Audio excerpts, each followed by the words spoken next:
Today we'd like to introduce you to our frequency hopping spread spectrum system, which we have designed and implemented as a part of our final year project.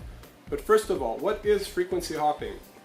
Frequency hopping is what the name implies. Instead of transmitting at a fixed frequency, we hop between several frequencies. Each frequency is often called a channel. Our system consists of two parts. The first part is the transmitter module. Its purpose is to use an audio signal, in our case from an MP3 player, to FM modulate the carrier and transmit it in different channels. The set of channels and the speed of hops can be predefined in the software of the microcontroller or determined by the user with the GUI we've also created. The second part is the receiver module. It needs to have the same sequence of channels and speed as the transmitter. The hopping receiver module has two additional functions that a standard receiver lacks. Firstly, it needs to achieve synchronization with the transmitter. That is, to always monitor the same channel as the transmitter is currently transmitting. And secondly, to adjust the hopping receive clock so that this synchronization is indefinitely maintained. It also, like a standard receiver, demodulates the FM modulated signal. This recovered audio is the information we are sending, and it is connected to the speakers.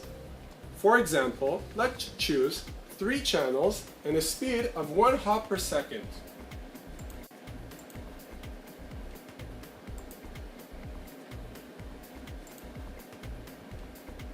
We can see in the spectrum analyzer that the transmitter hops between 3 channels in 1 second intervals. The frequency hopping method offers several important advantages. We will now demonstrate 2 of them. The first advantage is LPI, low probability of intercept. The idea is that an eavesdropper will have great difficulty in extracting the modulated information unless he knows the channel sequence, which in general he does not. Thus, any potential eavesdropper will be faced with the initial task of determining the pseudo-random channel sequence. From this aspect, frequency hopping serves as a physical layer encryption. Furthermore, if the frequency changes at a very high rate, the spectrum looks like noise, so an eavesdropper wouldn't even know there's a transmission. For example, let's choose 50 channels and 100 hops per second.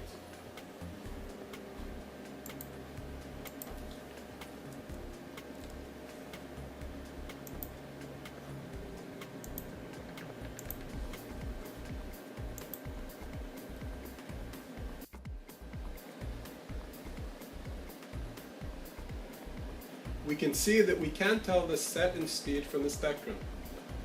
But if we turn on the speakers,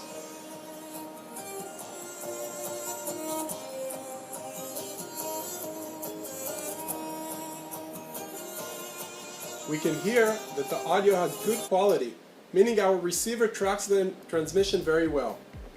This low probability of intercept is very important in military applications where the enemy attempts to intercept the transmission, and also in commercial applications for the purpose of security. The second advantage is the immunity of frequency hopping systems to jamming. We'll demonstrate how our system handles an intentional jamming of one of the channels. First, we'll see what power level is required to jam a channel. We'll transmit in a fixed frequency of 200 MHz and use an RF generator to jam this frequency.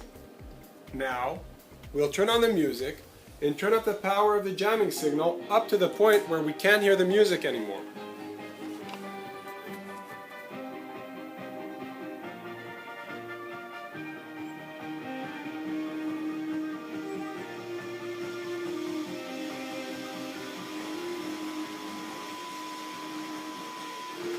We can see that a signal with a power of minus 10 dBm jams the channel completely.